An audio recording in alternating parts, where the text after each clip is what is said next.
Quando eu comecei a falar sobre espíritos, né, é, eu não havia me recordado de comentar com vocês, né, sobre as situações que aconteceram particularmente com a minha família, né, que eu vi acontecer com familiares meus, né, ou seja, eu presenciei tudo isso de perto e isso também cooperou, né, para eu poder ter a opinião que eu tenho hoje a respeito, tanto a respeito do espiritismo, né, quanto, enfim, dos temas de vida pós-morte, etc.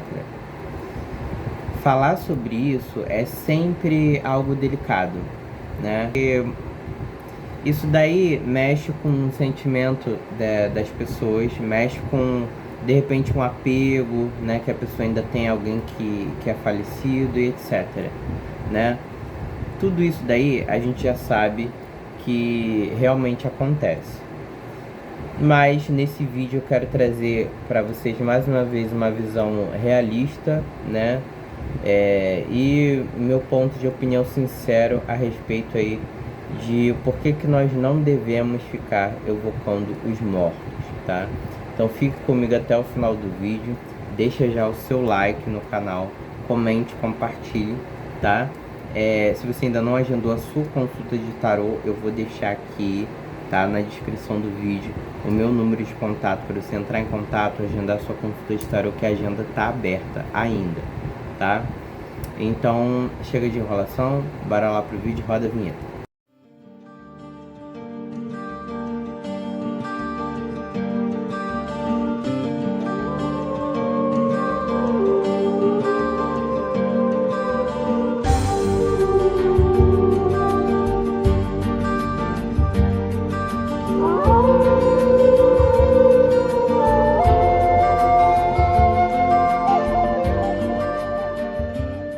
Gente, primeiro eu lembro que uns 12 anos por aí, né? Que foi a época que a minha avó materna, ela faleceu, né? Ela havia falecido quando eu tinha mais ou menos essa idade, né? Que eu me lembro que eu e os meus pais, a gente tinha acabado de se mudar para uma casa nova, né? Eu já assisti filmes de terror na época, então essa questão de espírito, né? E assim, não só por essa época, assim, eu era neto, né, de uma avó paterna, que ela foi do Kardec, né? Ela pertenceu a essa religião do kardecismo puro mesmo, né?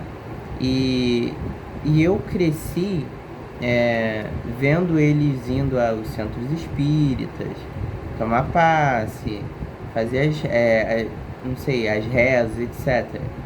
E eu já cresci vendo aquilo dali. Só que no meu íntimo, no meu interior, não sei explicar, gente, mas eu sempre soube que não era uma coisa tão legal assim mexer com gente morta, tá? E isso daí ao longo da minha vida foi caindo mais ainda a ficha. Quando eu era ainda muito pequeno, né, eu já via seres espirituais, né, de outras dimensões, porque meus pais haviam se mudado, né, antes dessa casa que eu tô falando, de quando eu tinha 12 anos, eu também morei numa outra casa que era um apartamentinho, né, quando eu ainda era bem pequeno. E aí eu devia ter uns 4 anos por aí. A gente se muda para essa casa, né? E ali eu passo praticamente parte da minha infância inteira nessa casa. E ali nessa casa, né, eu começo a ver entidades. E a minha mãe não entendia por quê, né? Por que eu tava vendo tanta coisa naquela casa? A minha mãe, ela já tinha uma amiga, minha mãe ainda não era cristã. Ela tinha uma amiga que era cristã, né? Que segundo ela tinha visões, etc. Né? Hoje em dia eu sei que é o dom da visão. Que independente da pessoa ser cristã ou não, a pessoa tem. E aí, essa mulher que era cristã, ela virou pra minha mãe e falou: olha só, nessa casa aí de cima onde tu mora, onde você mora com teu filho e teu marido, já morou aí uma bruxa, né? Porém, uma bruxa que ela só fazia trabalho negativo. Então, ela só mexia com energia densa, pesada, negativa e etc. E aí, pronto. Ali, a minha mãe já soube o motivo do porquê que eu via essas coisas nessa casa, né? Então, eu já era uma criança que já tinha uma clarividência para essas coisas, né? E é por isso que eu falo, gente, eu sou alguém que, assim, eu tinha tudo para ter total aversão à espiritualidade, para não querer nem falar sobre, entendeu? Porque o que eu vi era coisa pesada. Mas, assim, é o que eu falo, que quando é o destino, algumas coisas na nossa vida tem como a gente manipular com a magia. Alguns caminhos. Mas quando é do destino, não tem como, gente. Não tem como. Não sei se vocês já viram aquele filme, Predestinado, né? Aborda muito sobre isso. Então, assim, é destino. Mas voltando. Eu começava a ver essas coisas nessa casa, né? Não sabia lidar com isso de jeito nenhum. Morria de medo. E, assim, mas eu lembro que depois, conforme a minha mãe foi me levando na igreja, né? Na igreja evangélica, tá? Lembrando que parte da minha outra família ainda era kardecista, tá? Minha avó, todo mundo, as primas, era Kardec. Só a minha mãe que começou a me levar para a igreja, tá? E assim, gente, é por isso que hoje em dia eu não critico tanto assim os evangélicos, né? Porque querendo ou não, aquilo ali, naquele momento ali, foi uma saída para mim. Por quê? Porque na igreja eu comecei a aprender a não ter medo, né, dessas coisas que eu tava vendo. Então, assim, foi ali, foi com os coleguinhas ali, foi o começo de tudo pra mim, foi ali, entendeu? Eu fui aprendendo a não sentir medo. Por quê? Porque eles diziam, seja forte, porque quem tá com você é maior. Então, né, eu escutava aquilo e falava, nossa, então quem tá comigo é maior do que essas coisas que eu tô vendo, né? Então, se existia um Deus que estava comigo, que era maior, então eu acatava a ideia, acreditava, né? Lógico que, assim, muita coisa a gente vai recebendo por indução dos pais e a gente vai indo, né? Então, assim, eu estudei teologia, como eu já disse aqui no canal, estava sendo preparado para ser pastor, né? E tudo mais. Só que eu tomei o outro caminho, né? Vi que eu realmente, com 18 anos, eu percebi, não, vou seguir meu caminho, né? E eu sei que eu tenho o dom da magia também. E eu resolvi, né, sair da igreja, né? Por outros motivos também, né? Questão de aceitação e tudo mais. Eu resolvi sair daquilo ali. Só que, quando eu era pequeno, foi algo que me deu esse conforto, né, digamos assim.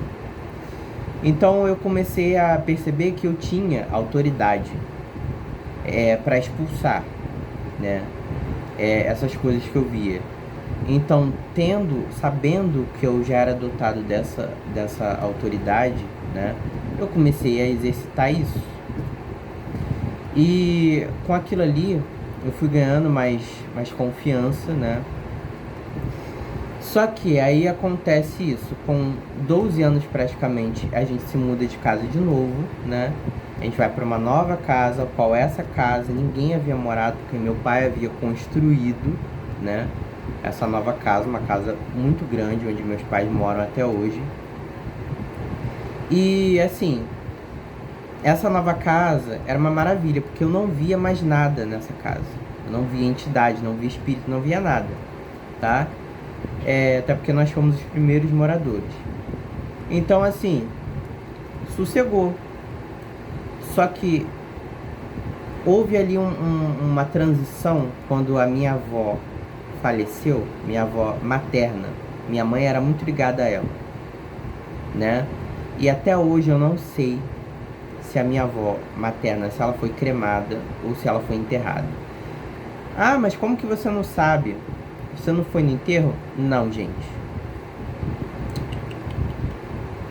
Desde pequeno, eu tinha uma coisa que eu não gostava de cemitério. Juro, real. Eu não gostava de cemitério até hoje, não gosto de ir em cemitério. Uma que hoje eu ainda tenho a questão que eu sei as coisas que tem no cemitério, né? Eu sei que aquilo ali é um portal e que não é de qualquer maneira que você entra em cemitério. Existe todo um ritual, uma ritualística para tu entrar em cemitério. E eu não gosto desse trabalho, entendeu? De verdade, assim. Hospital, a gente ainda entra porque, né, a gente precisa às vezes quando tem algum parente doente, etc. Mas cemitério, assim, depois que eu entendi o que é a morte, o que é a passagem da morte, qual o significado, que aquilo ali, a pessoa que está sendo enterrada é só um corpo, na verdade ela não está mais ali. Então, assim, isso tudo aí, a gente vai ganhando o conhecimento e, assim, eu já não gostava realmente de pisar em cemitério, né? Pra você ver que essa questão de morto, pra mim, de mexer com morto, entendeu? Não é assim, não é a minha praia. Então, voltando. Quando acontece a morte da minha avó materna, a minha mãe, ela entra no estado que ela simplesmente ficou assim desnorteada, tá? E ela, quando ela recebeu a notícia, ela não soube lidar. A questão foi essa. O grande ponto foi esse. A minha mãe não soube lidar com a morte da mãe dela. E ela chamava pela minha avó, ela chorava, ela orava, mas orava, e depois eu vou explicar para vocês que a oração, dependendo do tipo de oração, ela pode te prejudicar ou te ajudar, tá? Isso daí é tema para outro vídeo. Mas, sabe, ela ficava naquele culto à minha avó falecida, meio que em pensamento, e ela chorava muito, e assim, foi o processo onde minha mãe acabou entrando em depressão, o que fragilizou, assim, a energia dela já estava baixa, né? Ou seja, estava aqui, baixou mais ainda aqui a energia. E quando tu vai pra cá, filho, assim, baixou a tua energia, o teu padrão vibratório, você tá dando margem aí para outros espíritos também se aproximarem. Eu lembro que também foi a época que a minha mãe, além dela ter a depressão, ela também começou a desenvolver a ilusão, né? Ela começou a ver coisas assim que não existiam. E não tô falando de visão, tô falando realmente de problemas esquizofrênicos, né? Onde o esquizofrênico, ele não consegue dividir a realidade daquilo que ele tá vendo que não é a realidade, né? Isso daí a gente chama de esquizofrenia, tá? Alguns são mais leves, outros são moderados, outros são graves. O da minha mãe, ele começou no grave, depois ele foi por um moderado, hoje em dia ele é moderado, entende? Mas nessa época, assim, foi demais. E outra coisa que eu lembro é que a minha mãe, ela via coisas e ela sentia cheiro. E é onde eu falo pra vocês que, assim, você começar a sentir cheiro já é um sinal de que tem algo espiritual por perto que não tá legal. E o cheiro que a minha mãe, dependendo do cheiro, gente, o cheiro que a minha mãe sentia era sempre cheiro de queimado. Ela sempre comentava isso. Ah, tô sentindo cheiro de queimado, alguém queimado e tal. E é por conta disso que, assim, eu ficava na dúvida, poxa, será que a minha avó foi cremada? Entende?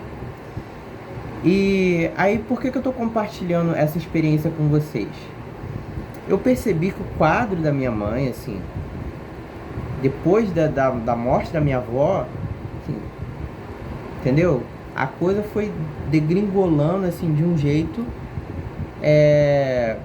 que não tinha explicação, assim, não tinha quem tentasse dar jeito, não conseguia, ia pra terapia, tomava medicamento só dopava ela dormia o dia inteiro, né? Então uma situação assim ruim, né? Demais. E aquilo tudo ali, eu fui vendo o quanto que a espiritualidade ela pode influenciar na nossa vida aqui, né? Quando a gente tem uma espiritualidade sadia, positiva, ela nos influencia de maneira positiva, né? Hoje em dia minha mãe tá bem, né? Tá tudo nos conformes, tudo legal, já acabou superando aí essa fase difícil, né? Mas eu tô compartilhando isso com vocês justamente pelo motivo de que eu fui percebendo que lidar com mortos não é uma coisa legal, né? Eu não sei se vocês já viram o filme. Tem vários filmes de Amityville, né? Mas tem um filme em específico que agora eu não vou me recordar o nome, gente. Se vocês souberem, coloquem aí na descrição do vídeo, por favor, que eu quero rever esse filme. Se vocês souberem qual é aí o nome desse filme que eu vou falar, vocês coloquem, tá? Eu sei que é um filme de Amityville, mas é um filme aonde o rapaz ele tá doente, né? Ele já tá acamado, né? E ele tá na casa de Amityville com a mãe e a irmã, né? E o que acontece é que assim, ele já tá numa situação, né, onde a gente considera super fragilizado. Porque você ficar com uma pessoa doente, acamada em uma casa onde é cheia de espírito, onde é um portal escancarado, filho, só isso daí já é a receita, né, para tudo que é de complicado começar a acontecer. É exatamente o que acontece nesse filme, né? Os espíritos do mal lá entram lá no corpo do rapaz, né? Começam lá a tentar possuir o rapaz, a começar a falar por ele, né? A agir por ele. E tem uma parte do filme que mostra exatamente o corpo dele sendo preenchido pelo que a gente chama de ectoplasma, né? Pelo plasma, né? O que seria ectoplasma? Seria, né, as energias, né, acumuladas, onde uma pessoa morta, ela precisa disso, ela se alimenta disso. E da onde que vem essa energia? Vem de nós, os vivos, né? A gente vai doando essa energia, a gente doa ectoplasma, tá? Assim, ainda mais quando a gente não está totalmente protegido espiritualmente, a gente doa mais ainda. Quando a gente leva susto de um fantasma, quando você leva um susto, você está doando ectoplasma. Vocês entendem? Então agora vocês entendem por que eles gostam de assustar, de provocar o medo? Porque eles sabem que com isso acontece uma descarga ali energética, tá? Muito forte, assim, em termos de segundos, em frações, entendeu? Muito rápidas. E ali acontece uma descarga e você acaba doando essa energia para eles. Você doa esse ectoplasma, né? Muito fácil quando você leva um susto. E por que eu estou dizendo isso? Gente, o que eu vejo acontecer, principalmente, eu sei que esse vídeo vai ficar extenso, mas eu preciso falar isso tudo, tá? Principalmente quando vocês têm, assim, uma criança doente, um filho de vocês doente, sabe? Ai, cara, de verdade, hoje em dia ação, cara, você pegar o teu filho, não façam isso, por favor, assim, tá? Você quer ser espírita, Kardec, o caralho a quatro? Filho, você seja, tá? Enfim, não tô aqui pra poder cagar regra aí no teu caminho. Você decide da tua vida aquilo que você achar melhor, tá? Independente se você vai acatar a minha opinião ou não, tá? Mas eu preciso ser sincero, pelo menos em relação às crianças. Sim, se você gosta do teu filho, quando ele estiver doente, não leva ele pra tomar passe, não. Sabe? Não faz isso, não. Tá? Eu não tô aqui caçoando da tua fé, não, tá? Como pai, como mãe, jamais. Sim, como eu falei, você faz aqui, com você faz aquilo que você quiser. Agora, com teu filho, cara, não faça essa judiação, não, de verdade. Você pegar uma criança que já tá doente, tá? Ah, vou levar meu filho ali pra ele tomar passe. Eu sei que muita gente, assim, acaba indo numa inocência também, porque às vezes, assim, não sabe, entende? Que aquilo ali é um portal escancarado. Você vai levar o teu filho, uma criança doente, para um centro espírita, é capaz dele ficar mais ruim, entende? Por quê? Porque ele já está fragilizado. Teu filho, ele já está frágil, ele já está fragilizado por conta dele estar dodói. Aí você pega ele e bota ele num lugar onde é um portal escancarado para tudo que é espírito do umbral. Aí você entende o motivo de eu falar, de eu ser contra esse tipo de coisa, de eu ser totalmente contra esse culto exacerbado a morto, a falecido. Eu não sei que obsessão é essa que vocês têm. Cara, na minha opinião, de verdade, é um saudosismo, entendeu? É um saudosismo misturado aí com, enfim, com a crença de que de repente, Deus é a favor disso, Jesus. E assim, quando bota Jesus no meio, aí que eu falo mais ainda, que não é a favor, tá? Não é a favor, porque a Bíblia, eu posso falar porque eu fui cristão, tá? Lá quando eu era mais novinho, eu estudei teologia, estudei Bíblia, eu sei tudo, tá? Então eu posso afirmar com toda certeza, você que é espírita, você que diz que Jesus dá aval para espiritismo, never, never, never, tá? Never. A Bíblia, ela é bem clara em relação aos mortos. Não evoqueis os mortos, não cultueis os mortos. Jesus diz, deixai os mortos enterrarem seus mortos. Tá? Isso é bem claro, ele deixa isso bem explícito, tá? E assim, se você quiser continuar insistindo ainda nisso, deixa eu te dar outro exemplo aqui de uma coisa que aconteceu lá em Bíblia, tá? Você que é evangélico e você que acompanha meu canal, você vai saber onde eu tô falando.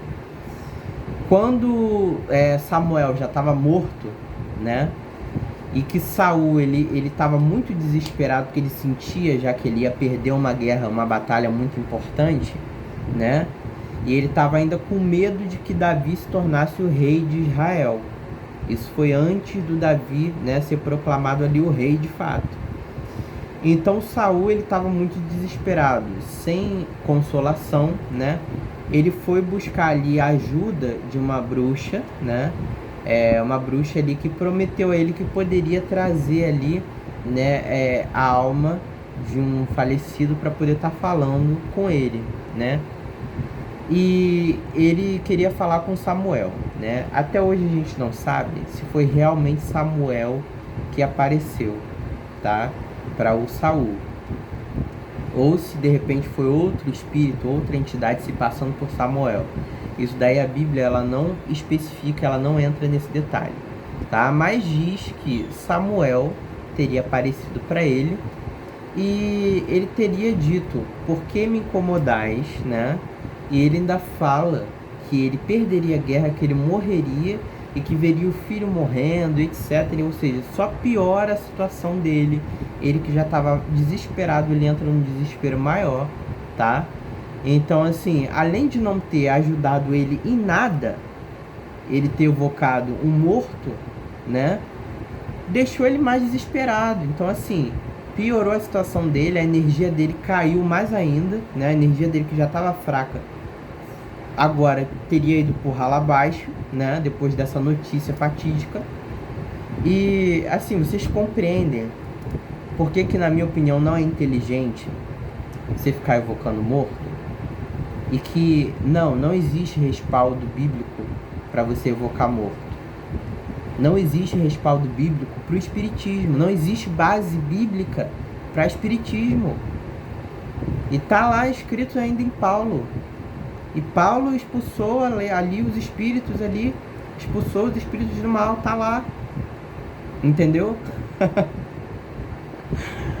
Cara, de verdade, assim, eu acho que é muita romantização em cima, é muito saudosismo em cima de querer tanto ficar evocando morto, cultuando morto, tá?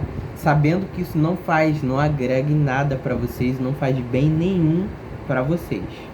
Vocês sabem que eu respeito todas as religiões, tá? Mas eu preciso falar a verdade, tá? Eu preciso falar a verdade, porque assim, em outras religiões, pelo menos você tem lá candomblé, você tem umbanda, pelo menos é lá uma coisa colorida, você vê que é uma coisa, pô, é um negócio diferente, né? O batuque, é aquilo lá. né? As cores, orixá e tudo mais, né? Mas aí você vai falar, ah, mas tem Exu, tem Pombagira, que também é, né? Só que assim, esse tema de Exu e Pombagira, eu ainda vou deixar para outro vídeo para poder explicar para vocês melhor, tá? E também por que não se deve cultuar também Exu e Pombagira de maneira exacerbada. Eu vou explicar isso em outro vídeo. Mas por enquanto nesse vídeo eu estou me atendo aqui a essa questão. Que assim, outras religiões, por mais que tenha lá os falecidos, né, tem os pretos velhos, etc, e tudo mais, existe todo um preparo que no espiritismo você não encontra esse preparo. Existe todo um cuidado na Umbanda, no Candomblé, existe toda uma preocupação, né, pelo menos nos terreiros sérios, existe essa preocupação com limpeza energética. Limpeza energética. Existe ebó, existe banho de erva, existe, enfim, banho com sabonete africano, tudo mais, né? Banho de dandá da costa, para poder limpar, né? Para poder, de repente, até quebrar magia negra. Existe todo um trabalho de limpeza energética nas religiões afro, tá? Que no espiritismo não existe. Não existe. É simplesmente um bando de gente que resolve lá ficar evocando um monte de espírito numa mesa branca, né? E que ali pode baixar qualquer coisa, cara. Qualquer coisa. Então, assim, é um desfavor, né, que vocês fazem. É um desfavor que o espiritismo faz ao ficar evocando um monte de espírito, puxando um monte de espírito do umbral. Gente, isso daí é um desfavor, porque você está abrindo portais, né? E a gente que é bruxo, a gente que é mago, a gente que, de repente, até o pessoal da Umbanda, do Candomblé, que se preocupa tanto com limpeza, em fechar portal, isso daí vocês dão trabalho pra gente. Vocês dão trabalho pra gente. E vocês dão, aí você tá, né? Tudo bem, você tá falando, ah, mas eu tô aqui, eu vou só no centro espírita pra estudar, né? Ah, sou um curioso, quero estudar, quero conhecer mais. Cara, de verdade, estuda em casa. Estuda em casa. Você quer estudar vidas passadas? Você quer conhecer esses troços aí que, assim, na minha opinião, não tem relevância nenhuma. Nenhuma. Não vai acrescentar nada na tua vida terrena aqui, na tua experiência de vida terrena. Entende? Mas se você quer estudar isso daí, cara, você pega um livro lá, psicografado, você estuda isso daí em casa, meu filho. Você não precisa ficar se expondo, indo em um lugar onde vai te sobrecarregar espiritualmente, não. Entendeu? Então, assim, eu sei que o vídeo ficou longo, tá? Mas, assim, foi necessário, principalmente, dar essa explicação para vocês, né? Contar um pouquinho aqui sobre as coisas que aconteceram. Ah, e detalhe, eu falei da minha avó paterna, né? Para vocês verem, a minha avó paterna, tempos depois ela saiu do Kardec, tá? Ela compreendeu que aquilo não fazia bem para ela. Ela saiu do Kardec. E tô dizendo que foi por vontade dela, tá? Não influenciamos em nada. Nem eu, nem meu pai, nem ninguém não influenciou ela a sair, tá? Ela saiu no momento em que ela julgou necessário, em que ela viu que a coisa estava ficando ruim para ela. Porque teve uma noite que ela estava dormindo e ela sentiu um troço puxando o pé dela. Então, assim, pesadelo, tudo mais. Então, assim, ela foi vendo que aquilo ali para ela não estava sendo bom, não estava sendo positivo, não estava agregando em nada, né? E ela resolveu ali, por vontade de escolha própria dela, ela foi também para o cristianismo, tá? Mas, assim, detalhe, ela para vocês verem que não foi por indução do meu pai, quando ela foi para o cristianismo, ela nem escolheu ir para a mesma igreja onde meu pai estava, ela foi para outra, tá? Primeiro ela começou sozinha, em uma igreja específica lá que ela escolheu, tá? Mas ela resolveu abandonar abandonou Kardec, total, assim, jogou fora livro, outros livros, não sei se ela doou agora, enfim, eu sei que ela se desfez, entende? E é isso, gente, tá? Era isso que eu queria comentar com vocês, tá? Principalmente aí para poder dar esse alerta para vocês em relação às crianças, tá? Principalmente, por que a gente não pode ficar evocando morto perto de criança, né? É porque a criança depois ela vai ver essas coisas, ela vai ficar sendo aí perturbada, atormentada, né? Ela vai ficar tendo pesadelo aí. Isso daí é a pineal da criança quando ela é muito novinha, antes dos 7 anos, ela é mais aberta ainda. Então assim, não façam essa covardia com filhos de vocês não, de verdade, tá? Então esse vídeo aqui foi mais por conta disso, também para dar esse recado aí para os pais, né? E para poder ajudar as pessoas a compreenderem melhor a minha visão a respeito aí do espiritismo, de Kardec, de por que a gente não deve ficar evocando espíritos falecidos, tá bom? Fiquem com Deus, com a deusa. Vão ter mais vídeos no canal, tá? Falando sobre esses temas, e vai sair depois o vídeo lá sobre o vídeo que eu falo sobre o diabo na parte 2, tá? Que eu ainda vou fazer a parte 2 desse vídeo aí para estar comentando algumas coisas com vocês, porque é muito assunto para colocar em um vídeo só, tá? E a edição depois fica muito longa, tá? Quem não agendou sua consulta de tarot, eu volto a repetir, agende sua consulta, tá? Tá aqui o meu telefone, tá? Vocês mandam lá a mensagem pelo WhatsApp, já agenda sua consulta de tarot comigo, tá? Um grande abraço do Mago, fique com Deus, com a deusa, e até a próxima. Tchau, tchau.